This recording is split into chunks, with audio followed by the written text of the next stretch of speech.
పరిశుద్ధుడవైన మా తండ్రి, మహోన్నతుడా, మీకు స్తోత్రాలు చెల్లిస్తున్నాం తండ్రి. మీ ఘనమైన నామమునకు వందనాలు ప్రభువా. మీ సన్నిధానములో, మీ పరిశుద్ధ మందిరములో మిమ్మల్ని స్తుతించి ఆరాధించడానికి ప్రభువా మీరు అనుగ్రహించిన ఈ మంచి సమయాన్ని బట్టి స్తోత్రములు అయ్యా. ఈ ప్రత్యేక సమయంలో, ఈ 3వ రోజున నాయన మీ పరిశుద్ధ మందిరములోనికి నాయన శిలువ ధ్యానము నిమిత్తము నాయన నీ సన్నిధికి మమ్మల్ని తోడుకుని వచ్చారు. మీకు స్తోత్రాలు అయ్యా. ఈ ప్రత్యేక సమయంలో వాక్యములోనికి వెళ్ళి చూడగా మీరు మాలో నుండి మాట్లాడండి. మీ ఆత్మతో వెలిగించండి స్వామి. మీ సన్నిధిని మాతో ఉంచండి. మీరు మాట్లాడి మహిమనందుమని మా మంచి బోధకుడైన యేసయ్య నామమున అడుగుచున్నాం తండ్రి, ఆమేన్. కూర్చుందాం. అందరికీ మరణాత. దేవునికి స్తోత్రం. గట్టి చెప్పండి హల్లెలూయా. ప్రభు సన్నిధిలో మనం అందరం నిశ్శబ్దం కలిగి దేవుని వాక్యాన్ని శ్రద్ధగా ఆలకిందామండి. దేవుని బిడ్డలారా, ఈరోజు చదువుకున్న వాక్యంలో చూస్తే మన ప్రభు అయిన యేసుక్రీస్తు వారు దేవాలయములోనికి వచ్చారు. ఎక్కడికమ్మా? దేవాలయములో. ప్రభు దేవాలయములో పరిస్థితి చూచి చాలా వేదన పడ్డారు ఆయన. ఎక్కడ పరిస్థితిని చూచి? దేవాలయంలోని పరిస్థితిని చూచి ఆయనకి బాధ కలిగింది, కోపం వచ్చింది. ప్రభు ఎప్పుడు కోపడినట్లేదు, ఎవరి మీద ఆయన కోపడినట్టు లేదు. చివరికి ఆయన దేహాన్ని తూట్లు పొడిచిన వారు సైతం, ఆయన శరీరాన్ని గాయపరిచిన వారు సైతం క్షమించిన ప్రభు దేవాలయాన్ని పాడు చేయడం చూచి బాధ కలిగింది ప్రభుకి. ఆయన దేహం కంటే దేవాలయం ఎక్కువ ప్రేమించారు. చెప్పండమ్మా, దేనికంటే? దేహము కంటే దేవాలయం ఎక్కువగా ప్రేమించారు. బైబిల్ మనకి ఏం చెప్తుందంటే, మన ఆత్మ లేక మన హృదయము దేవునికి ఆలయము. చెప్పండమ్మా, మన హృదయము దేవునికి ఆలయం.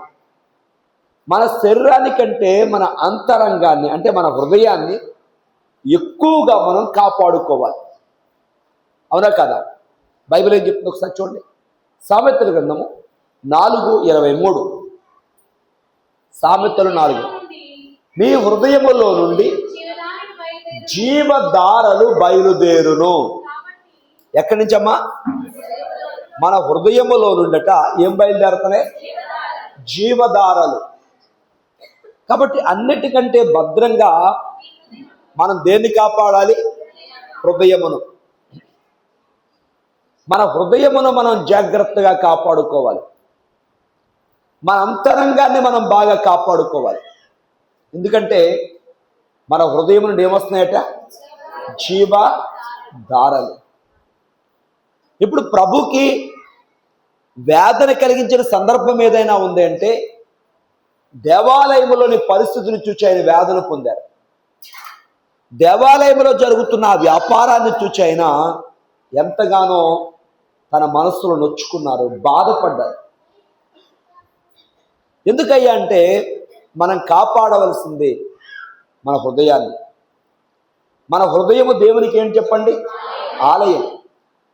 కొరింథీ 3:16 చూస్తున్నాం, మీ హృదయము దేవునికి ఆలయమని మీరు ఎరుగరా.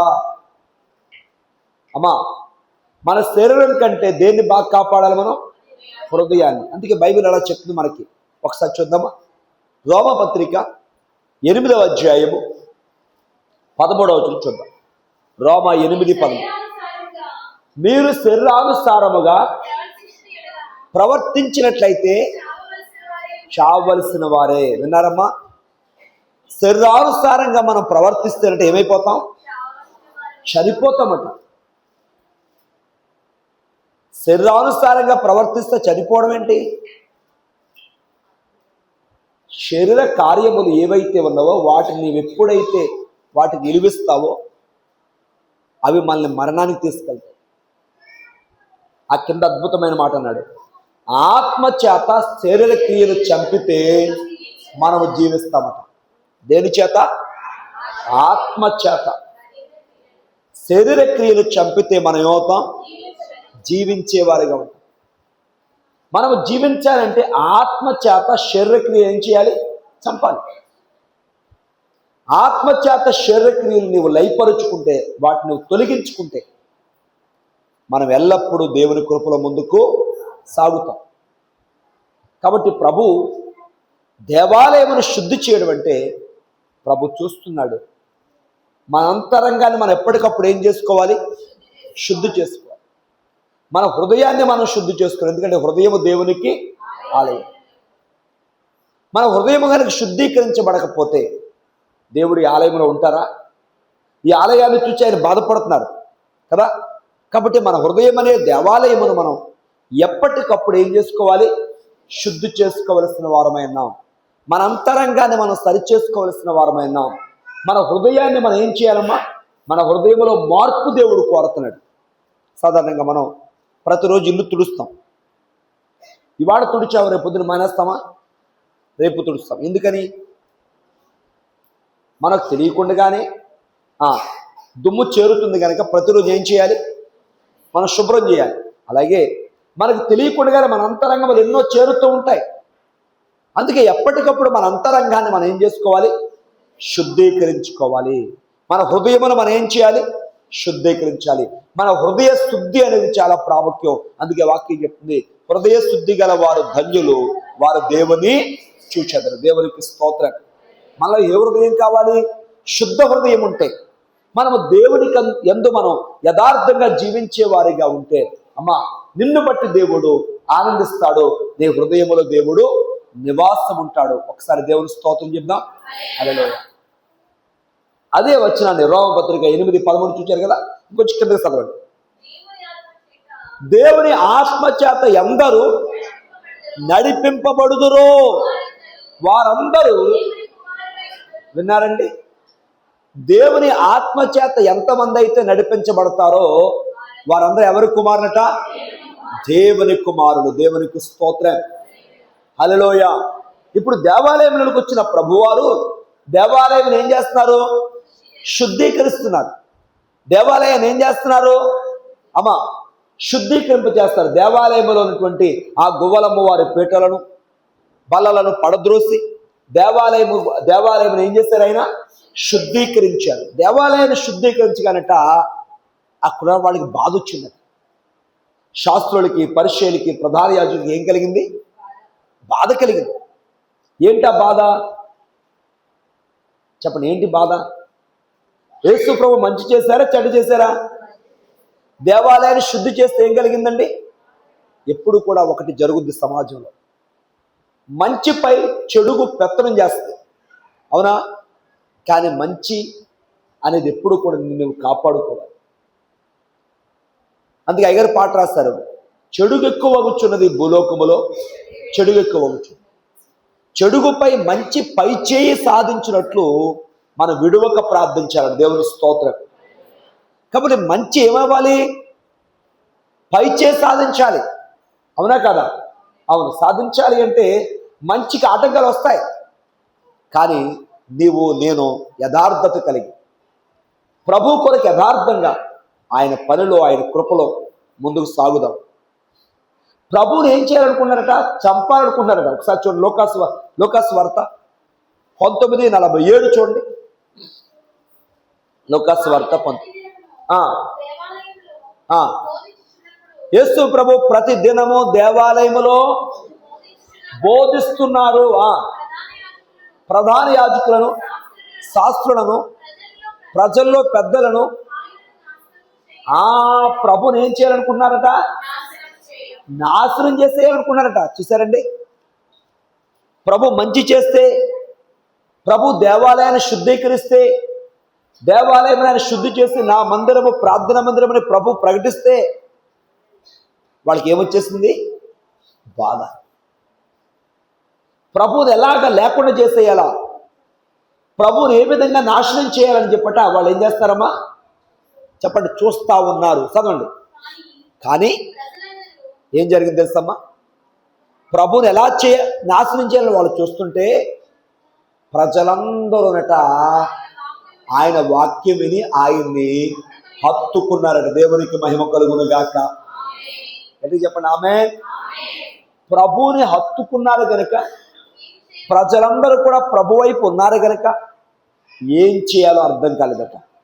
చూసారండి ఎంత అద్భుతమైన మాట. సంఘం కూడా మందిరాన్ని హత్తుకోవాల వద్దా అమ్మా? సేవకుడు సంఘము కలిసి ముందుకెళ్ళాలా వద్దా చెప్పండమ్మా? సంఘములో ఒకరంటే ఒకరు అభిమానము ఆప్యాయత కలిగి ఉండాలా వద్దా? ఉండాలి. శత్రువుకి అవకాశం ఎందుకు రాలేదంటే వాక్యం విన్న వారందరూ హత్తుకున్నారు కనుక. దుష్టుడైన సాతాను యొక్క పన్నాగం చెల్లలేదప్పుడు. అర్థమైందా? మనమందరం ప్రభుని ఏం చేయాలి? హత్తుకోవాలి. సంఘాన్ని ఏం చేయాలి? హత్తుకోవాలి. ఎప్పుడైతే ప్రభుని మనం హత్తుకుంటామో దుష్టుని యొక్క పన్నాగములు దూరం అవుతాయి. అర్థమైందా? ఈ 40 దినాలు ప్రార్థనకు వస్తున్నాం, సన్నిధికి వస్తున్నాం, ఆయన సహవాసానికి వస్తున్న మనం వాక్యం ఉంటున్న మనం ప్రభుని ఏం చేయాలి? హత్తుకోవాలి. అందుకని ఏం రాయబడిందంటే వాక్యం విన్న వారందరూ ప్రభుని ఏం చేశారంట? హత్తుకున్నారు గనక వాళ్ళకి ఏం చేయాలో తోచట్లేదట. వాళ్ళకి ఏం చేయాలో అర్థం కాలేదు. అమ్మా గమనించండి, మనం అందరం ఎవరిని హత్తుకోవాలి? యేసుక్రీస్తు వారిని హత్తుకొని జీవిద్దాం. ఆయన వాక్యమును హత్తుకుని ముందుకు వెళదాం. దేవునికి మహిమ కలుగును గాక. దేవాలయమును ప్రభు ఏం చేశారు? శుద్ధీకరించారు. దేవాలయమునకు నిర్వచనం చెప్పారు ఆయన. ఏంటా నిర్వచనం అంటే నా మందిరము ప్రార్థనా మందిరం అనబడు. అందరూ చెప్పండి గట్టిగా. దేవునికి స్తోత్రం. అందుకే ప్రార్థనా మందిరంలో వ్యర్థంగా మనం మాట్లాడకూడదు. వ్యర్థమైన మాటలు ప్రభు సన్నిధిలోనికి తేవద్దు. బయట విషయాలు లోపలికి మనం తేవద్దు. దేవుడు మాట్లాడుతూ మోషే గారితో అంటాడు, మోషే నీవు నిలబడిన స్థలం ఏ స్థలం? పరిశుద్ధమైన ప్రదేశం. కాబట్టి నువ్వేం చేయాలి? నీ చెప్పులు బయట పెట్టాయి. అర్థమైందా? దేవునికి ఆయనకి అడ్డంగా ఏమున్నాయి చెప్పండమ్మా? ఆ అపవిత్రతను సూచించే చెప్పులు కనబడుతున్నాయి కనుక ఎక్కడ పెట్టమన్నాడు ఆయన? బయట. దేవునికి మనకి ఏది అడ్డం వస్తుందో, దేవునికి మనం దూరం చేస్తే ఏది ఉందో ఆ దూరం చేయకపోతే మనం దేవునికి దగ్గరగా ఉండాలి. మనం దేవునికి దగ్గరగా ఉండాలి అంటే దేవునికి మనకి మధ్య ఉన్న ఆటంకంగా ఉన్నది మనం దూరపరచాలి. వాటిని మనం దూరంగా ఉంచాలి. అవునా కదా? అవును. ప్రభు అంటున్నారు నా మందిరము ప్రార్థనా మందిరం. మందిరములో నిర్లక్ష్యంగా ఉండకూడదు, మందిరం నిద్రపోకూడదు. మందిరములో చెప్పండి వ్యర్థమైన మాటలు, వ్యర్థమైన విషయాలు దేవాలయంలోనికి తేవద్దు. దేవునికి స్తోత్రం. దేవాలయమును ప్రభు ఎలా చూడాలనుకున్నారు చెప్పండి? పరిశుద్ధంగా. మన హృదయాన్ని ఎలా చూడాలనుకుంటున్నాడు ఆయన? పరిశుద్ధంగా. ఆయన శరీరాన్ని గాయపరిస్తే బాధపడలేదు ఆయన, కానీ దేన్ని బట్టి బాధపడుతున్నారు? నీ అంతరంగాన్ని పాడు చేసుకుంటే దేవునికి ఏంటమ్మా? బాధ. మన హృదయాన్ని కనుక పాడు చేసుకుంటే దేవునికి ఏంటి? బాధ. ఎందుకు ఈ సహోదరు ఎలా అయిపోతుంది, సహోదరుడు ఎలా అయిపోతున్నాడని ప్రభు బాధపడుతున్న కారణం అంటే మన హృదయములో వ్యర్థమైనవి చేరితే దేవునికి బాధే. కానీ దేవుడు కోరుకుంది అంటే మన హృదయము శుద్ధీకరించబడిన హృదయముగా ఉండాలి. అమ్మా మన హృదయం ఎలా ఉండాలి? మన హృదయం ఎలా ఉండాలి?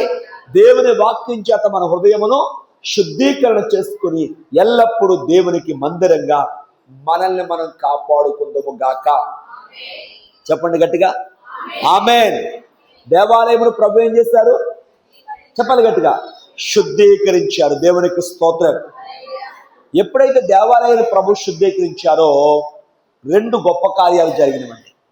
ఒకటి చెప్పండి స్వస్థత కార్యం జరిగింది అనండి అందరూ. 2 స్తుతులు జరిగినవి. అక్కడ ఏం జరిగినవి? దేవునికి ఇష్టమైన పని జరిగింది. అమ్మా, దేవునికి ఇష్టమైన కార్యం నీవు చేస్తే నీకు ఇష్టమైన కార్యం దేవుడు చేస్తాడు, చేయడా? చేస్తాడు. దేవునికి మహిమ కలుగును గాక. ఇప్పుడు వాక్యం చూద్దాం. మత్తయి సువార్త 21:13. నా మందిరము ప్రార్థనా మందిరం అనబడును అని వ్రాయబడి ఉన్నది. అయితే మీరు దానిని దొంగల గుహగా చేసిన వారనను. చాలా మా ప్రభు దేవాలయం దగ్గరికి వచ్చినప్పుడు గంట దేవాలయం పరిస్థితి ఎలా ఉంది? దొంగల గుహగా, వ్యాపారపు పుట్టిల్లుగా మారిపోయింది. ప్రభు దేవాలయాన్ని శుద్ధి చేసిన తర్వాత ఏం జరిగిందట? గుడ్డివారును కుంటివారును దేవాలయానికి వచ్చారు. దేవునికి స్తోత్రం. మరి ఇప్పటి వరకు మీరు ఎక్కడున్నారు అమ్మా? బయట ఉన్నారు. ఎప్పుడైతే ప్రభు దేవాలయాన్ని శుద్ధీకరణ చేశారో మీరు ఎక్కడికి వచ్చారండి? లోపలికి వచ్చారు. దేవునికి స్తోత్రం. బయట ఉండవలసిన బయట ఉంటే లోపల ఉండవలసిన లోపల ఉంటాయి. నమ్ముతున్నారా అమ్మా? మన హృదయంలో ఉండవలసిన ఉండాలి అంటే ఉండకుండా ఎక్కడ ఉండాలి? బయట ఉండాలి. వ్యర్థమైనవన్నీ లోపల పెట్టుకున్నాం గనక, చెప్పండి అమ్మా, అవసరం లేని అన్ని లోపల పెట్టుకున్నాం గనక రావలసిన దేవుని కృపను మనం పొందుకోలేకపోతున్నాం, ఆశీర్వాదాన్ని పొందుకోలేకపోతున్నాం, దేవుని దీవెన పొందుకోలేకపోతున్నాం. కాబట్టి ప్రియమైన దేవుని వారలారా, మన హృదయ అంతరంగంలో ఉండకూడనిది గనక నువ్వు తీసివేసుకోగలిగితే దేవుడిచ్చే ఆశీర్వాదం ఎప్పుడూ మన హృదయంలో ఉంటుంది. దేవునికి మహిమ కలుగును గాక. ప్రభు దేవాలయాన్ని శుద్ధి చేయగానే దేవాలయానికి ఎవరు వచ్చారంట? గుడ్డివారును కుంటివారును వచ్చారు. యేసు ప్రభు అన్ని ఏం చేశారు? స్వస్థపరిచను. దేవునికి స్తోత్రం. అందుకన్నాను, ఏం జరిగిందమ్మ అక్కడ? స్వస్థత కార్యం జరిగింది. ఏ కార్యం? స్వస్థ కార్యం. దేవాలయంలో ప్రభు రాగానే ఏం జరిగింది? అక్కడ స్వస్థత జరిగింది. అవును, నీ హృదయము గనక శుద్ధి చేయబడితే హృదయములో గొప్ప స్వస్థత, శరీరంలో గొప్ప ఆశీర్వాదం ఎప్పుడు శుద్ధి చేయబడితేనే. ఒక చిన్న మాట చెప్పనా? యేసు ప్రభు దగ్గరికి ఒక పక్షవాత రోగిని తీసుకొచ్చారు. ఎక్కడ? మార్కు సువార్త 2వ అధ్యాయం ఉంటుంది. 4 మనుషులు మోసుకొచ్చారండి. ఈ 4 కప్పు విప్పి సందు చేసి పరుపుతోని యేసయ్య దగ్గరికి ఆ రోగిని దించారు. అప్పుడు ప్రభు వారిని చూచన్నాడు, ఆ బిడ్డను చూచన్నాడు, కుమారుడా అని పిలిచి, నీ పాపములు క్షమించబడ్డాయి. వచ్చిన రోగి ఎవరో? స్వస్థత కోసం వచ్చాడు. అదే కదా, రోగి దేనికోసం వచ్చాడు? స్వస్థత కోసం వచ్చాడు. కానీ ప్రభు ఏం మాట్లాడుతున్నారు? కుమారుడు అన్నారు. రెండవ మాట ఏంటి? నీ పాపములు. అంటే అతను శుద్ధి అవ్వడానికి, అతను స్వస్థత పొందడానికి శుద్ధి ప్రధాన కారణంగా ఉంది. మనం ఎప్పుడైతే శుద్ధి చేయబడతామో, మనం ఎప్పుడైతే మనల్ని మనం సరి చేసుకుంటామో ప్రతి ఆశీర్వాదం మనకు వస్తుందండి. చాలామంది ఇవాళ వారిని వారు ఒప్పుకోవట్లేదు. అంటే మేమేం తప్పు చేస్తాం, మేమేం పాపం చేస్తాం అని మనల్ని మనం సమర్థించుకుంటూ ఉంటాం. కాదండి, ఎప్పుడు మనల్ని మనం ఏం చేసుకోకూడదు? సమర్థించుకోకూడదు. మనం ప్రభువులో ఏమై ఉన్నామో తెలుసుకోవాలి, ఒప్పుకోవాలి. ఎప్పుడైతే మన ప్రతి పాపాన్ని ఒప్పుకుంటామో దేవుని ఆశీర్వాదం మన మీద ఉంటుంది. చూసారా, దేవాలయం శుద్ధీకరణ జరగగానే స్వస్థత జరిగింది. అలాగే వచ్చిన రోగిని మార్కు సువార్త 2వ అధ్యాయం 4వ వచనం ప్రభు అన్నారు ఏమని? నీ పాపములు క్షమించబడి ఉన్నాయి. చెప్పిన తర్వాత అతన్ని ప్రభు ఏం చేస్తారంటే, చెప్పండి, స్వస్థపరిచారు. నువ్వు లేచి నీ పరుపెత్తుకుని వెళ్ళిపోంటే అందరి ఎదుట నడుచుకుంటూ వెళ్ళిపోయాడు. దేవునికి మహిమ కలుగును గాక. దేవుని బిడ్డలారా, దేవాలయం శుద్ధీకరించాడు యేసయ్య. ఏం చేశాడమ్మా? స్వస్థత కార్యం. అందరానండి, స్వస్థత కార్యం. దేవునికి స్తోత్రం. రెండవది ఏం జరిగింది దేవాలయంలో? స్తోత్ర కార్యం. అందరానండి, స్తోత్రములు. దేవునికి ఏం చెల్లిస్తున్నారు? స్తుతులు చెల్లిస్తున్నారు. దేవుని స్తోత్రం. హల్లెలూయా. ఇంతవరకు అందులో వ్యాపారపు అరుపులు కనపడుతున్నాయి, వ్యాపారపు ఆ యొక్క పరిస్థితి కనబడుతుంది. ఆ యొక్క పరిస్థితి అక్కడ ఉంది. ఎప్పుడైతే దేవాలయాన్ని ప్రభు శుద్ధీకరించారో దేవాలయం ఏం జరుగుతుందమ్మా? స్తుతులు వినబడుతున్నాయి. దేవునికి స్తోత్రం. నీ హృదయం అనే మందిరం నుంచి కూడా దేవునికి ఏం చెల్లించాలి? కృతజ్ఞతాస్తుతులు. ఏ స్తుతులు? అది ఎప్పుడు జరుగుతుందంటే ఎప్పుడైతే నీ అంతరంగం శుద్ధీకరించబడుద్దో అప్పుడు మాత్రం మనం ఏం చేయగలం? దేవుణ్ణి స్తుతించగలం. దేవునికి స్తోత్రం. ఇప్పుడు చూడండి, మళ్ళీ వాక్యం చూడండి. మత్తయి సువార్త 20వ అధ్యాయం చూడమ్మా 15వ వచనం.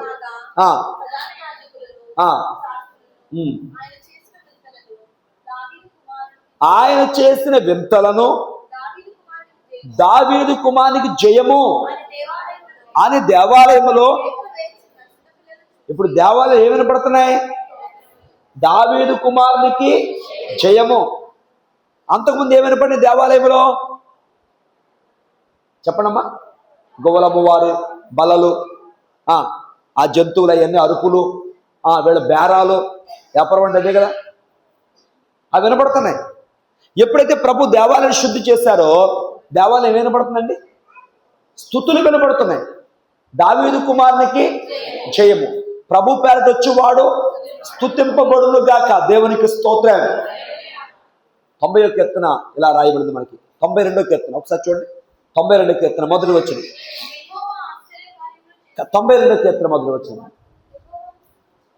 యెహోవాను స్తుతించుట మంచిది, మహోన్నతుడా. దేవునికి స్తోత్రం. దేవునికి స్తుతి చేయడం ఏంటమ్మా? చెప్పాలి, మంచిది. మనం లేవగానే దేవునికి ఏం చెల్లించాలి? స్తుతి చెల్లించాలి. పండుకునే ముందు ఏం చెల్లించాలి? స్తుతి చెల్లించాలి. ప్రతి కార్యాన్ని బట్టి దేవునికి ఏం చెల్లించాలి? స్తుతి చెల్లించాలి. 103వ కీర్తన ఏం చెప్తుంది? జీవమా, యెహోవా చేసిన మేలులేవి మరొక, ఆయన చేసిన ఉపకారం దేనిని మరొక. నా ప్రాణమా యెహోవాను స్తుతించు, నా అంతరంగమందున సమస్తమా ఆయన పరిశుద్ధ నామమున సన్నుతించుము. ఎల్లప్పుడూ దేవునికి ఏం చెల్లించాలి? స్తుతులు చెల్లించాలి. దేవుని స్తోత్రం. ఎటు చెప్పండి, హల్లెలూయా. దేవుని బిడ్డలారా, దేవాలయాన్ని ప్రభు ఇప్పుడు శుద్ధి చేస్తారో ఏం వినబడుతున్నాయి అక్కడ మనకి? స్తుతులు వినబడుతుంది. జయము, ప్రభు పేరట వచ్చేవాడు స్తుతింపబడును గాక. సర్వోన్నతమైన స్థలములో దేవునికి జయము అని చెప్పి వాళ్ళు దేవుని ఏం చేస్తున్నారు? స్తుతిస్తున్నారు. ఎప్పుడైతే స్తుతిస్తున్నారో వీళ్ళ కోపం వచ్చేస్తున్నట్టు. ఎవరికే? ఆ శాస్త్రులు పరిచయులకి కోపం వచ్చి ప్రభు దగ్గర కూర్చున్నాడు. ప్రభు వాడు చెప్తుంది వింటున్నావా నువ్వు అని చెప్పి ప్రభుని వారు పలుకుతున్నప్పుడు అంటున్నప్పుడు ప్రభు అన్నారు, బాలుల యొక్క చంటి పిల్లల యొక్క నోట స్తోత్రమును సిద్ధింప చేస్తాను. అదేంటి? సిద్ధింపడం అంటే, సిద్ధి అంటే ఏంటి? దేవుడు అంగీకరించడం. అమ్మా, మన స్తుతులంటే ఎవరు అంగీకరిస్తున్నారు? ఎప్పుడైతే నీ హృదయం శుద్ధీకరించబడుతుందో నీ హృదయం నుంచి వచ్చే స్తుతి ఎవరికి ఇష్టమైపోద్ది? దేవునికి ఇష్టమైపోద్ది. దేవుని స్తోత్రం. హల్లెలూయా. కాబట్టి ప్రియమైన వాళ్ళరా, ఈరోజు ప్రభు దేవాలయమును శుద్ధీకరించిన తర్వాత స్తోత్ర కార్యం జరిగింది. దానికి ముందు స్వస్థత కార్యము. ప్రభు అద్భుతాలు మనం పొందుకోకుండా ఇంకా ఏమైనా ఆటంకంగా ఉందంటే ఈ 40 దినాల ధ్యానాల ద్వారా మన హృదయం ఏమైపోవాలి? సంపూర్ణంగా దేవునికి ఆలయంగా మారిపోవాలి. మనంతటా మనం మారలేం, కానీ ప్రభు సన్నిధిలో, ఆయన సహవాసములో, ఈ ఉపవాస ధ్యానాల ద్వారా మన స్వరూపం, మన అంతరంగం మార్చబడుతూ దేవుడు కోరుకునే విధంగా మన హృదయాన్ని మనం మార్చుకోవాలి. అందుకే ధ్యాన దినాలు. అమ్మా, వాక్యం ఏం చెప్తుందంటే, క్రీస్తు స్వరూపము మీయందు ఏర్పడు వరకు నాకు ప్రసవేదన కలుగుతుందండి పౌలు గారు. పౌలు భక్తుడు మరో మాట అంటాడు, నేను చిన్నపిల్లవాడిగా ఉన్నప్పుడు చిన్నపిల్లవాడిగానే ఉన్నాను, అలాగే నడుచుకున్నాను. ఇప్పుడు పెద్దవాడినైతే నేను చిన్నపిల్లల శాస్త్రాలు మానివేస్తాను. నిజమే కదా? మనం దేవుల్లో ఎదుగుతూ ఉన్నప్పుడు దినదినం ఏమవ్వాలి? మనం మార్పు చెందాలి. దినదినం ఏమవ్వాలి? మనం చెప్పండి అమ్మా, వృద్ధులోనికి రావాలి. మన అంతరంగం మారాలి.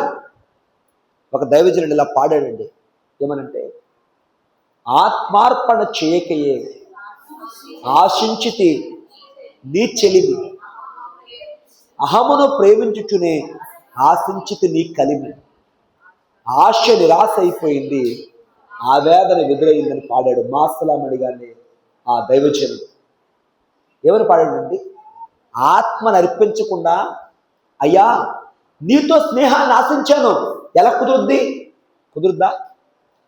మన ఆత్మను అర్పించకుండా దేవునితో స్నేహం చేయగలమా? చేయలేం, కుదరదు. అహమును ప్రేమించుచునే, నేను అనే గర్వాన్ని ప్రేమించునే నీ కలిమి ఆశించాలి, సంపద ఆశించాలి, ఎలా దొరుకుద్ది? దొరకదు. అందుకే ఆశ నిరాశ ఉంది, ఆవేదన మిగిలిందని పాడుతున్నాడు. ఇక్కడ మనలో కూడా ఒకవేళ అహాన్ని ప్రేమిస్తున్నాను, ఆత్మనర్పించకుండా దేవునితో స్నేహం కావాలనుకున్నామేమో. ఈరోజు వాక్యాంశం ఏంటంటే ప్రభు దేవాలయం శుద్ధి చేసినట్టే భౌతిక దేవాలయం కాదు. మనం ఈరోజు గమనించాలి, నీ హృదయం అనే దేవాలయం నీవేం చేసుకోవాలి? శుద్ధి చేసుకోవాలి.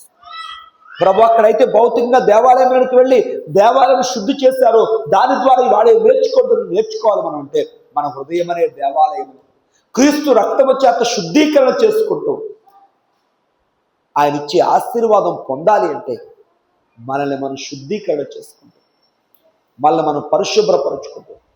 హృదయ శుద్ధి గల వారు ధన్యులు, వారు దేవుని చూచెదరనే వాక్యం ఉన్నట్టుగా దైవాత్మ రమ్మనే పాటలో మనం పాడుకున్నాం. పరిశుద్ధుని చేసి నీ వరములు దయచేసి నీ పరిశుద్ధ సన్నిధిని చూపమో దేవా అని మనం పాడుకున్నట్టుగా మళ్ళీ మనం శుద్ధీకరణ చేసుకుంటూ దేవుడిచ్చే ఆత్మీయ భౌతిక తలాంతుల చేత మనం నింపబడుతూ ఆయన కృపలో ఎదుగు ధన్యత ఈ వాక్యం ద్వారా ప్రభు మనకు అనుగ్రహించను గాక.